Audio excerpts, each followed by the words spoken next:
ভাগ্য বলে একটা কথা আছে, এটা আমরা সবাই জানি। কিন্তু শুধু ভাগ্যের উপর বসে থাকলে জীবনে কিছুই হয় না। আবার এমনও অনেক মানুষ আছে যারা দিন-রাত পরিশ্রম করছে, তবুও কাঙ্ক্ষিত ফল পাচ্ছে না। তখন মনে হয় হয়তো ভাগ্য এখনো তাদের পাশে দাঁড়ায়নি। আমিও ঠিক তেমনই একজন মানুষ। এই পেজের বয়স অনেক হয়েছে। কত আশা নিয়ে, কত স্বপ্ন নিয়ে কাজ শুরু করেছিলাম।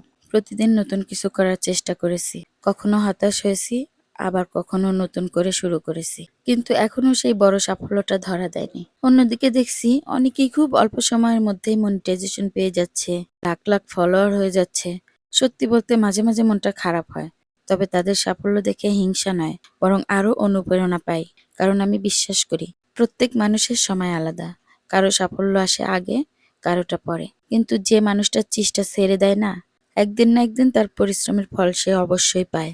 তবে ভাগ্য অবশ্যই একটা বিষয়, কিন্তু ভাগ্যের দরজায় কড়া নাড়ে আমাদের পরিশ্রম, ধৈর্য আর লেগে থাকার মানসিকতা।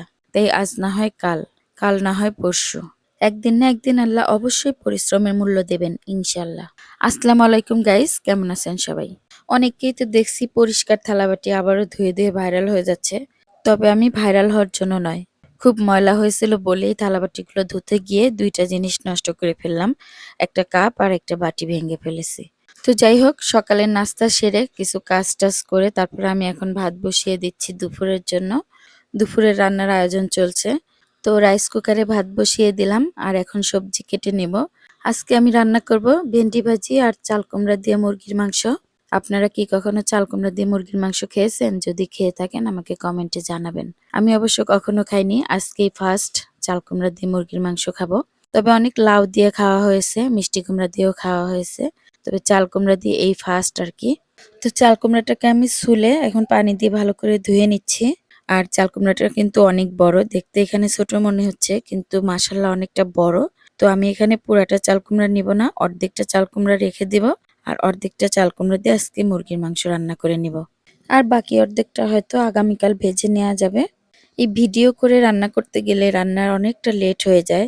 যে কাজটা আমি অফিস কিনে খুলে দ্রুত করতে পারি, সে কাজটা আমি ভিডিওতে করতে আসলে অনেকটা লেট হয়। সত্যি কথা, যারা ভিডিও করেন তারা অবশ্যই জানেন যে কাজটা 1 ঘন্টায় হবে, ভিডিও করে কাজ করলে সেই কাজটা মিনিমাম 2 থেকে 3 ঘন্টা লেগে যায়। তবুও এত কষ্ট করে ভিডিও করি আর সেই কষ্টের কোনো মূল্য পাই না। তবুও দেখা যাক, ধরে থাকি, যদি আল্লাহ কখনো এই কষ্টের মূল্য দেয়। তো আমার এই চাল কুমড়াগুলো কাটা হয়ে গিয়েছে আর মুরগির মাংসটাও দেখতে পেলেন ফ্রিজ থেকে বের করে বরফ ছাড়িয়ে নিয়েছি। আর পেঁয়াজ, রসুন, আদা এগুলো একটু ব্লেন্ডার করে নিলাম।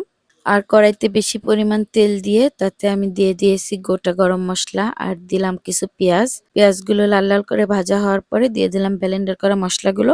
আর তার সাথে আমি দিয়ে দিয়েছি গুঁড়ো মশলাগুলো, যেমন লবণ, হলুদ, মরিচের গুঁড়ো, ধনিয়া গুঁড়ো, জিরা গুঁড়ো। আর মাংস আর চাল কুমড়াগুলো কিন্তু আমি একসঙ্গেই দিয়ে নিয়েছি। এই তো অলরেডি আমার রান্না করা শেষ। আর এতটুকু পরিমাণ ঝোল তো রাখতেই হবে, কারণ আমাদের ঘরে সবাই খুব ঝোল পছন্দ করে।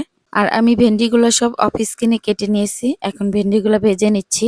আর আপনাদের কাছে আমার একটা অনুরোধ, যদি আমার ভিডিওগুলো ভালো লাগে তাহলে পাশে থাকবেন আর একটা লাইক করে ভিডিওটা শেয়ার করে দিবেন প্লিজ।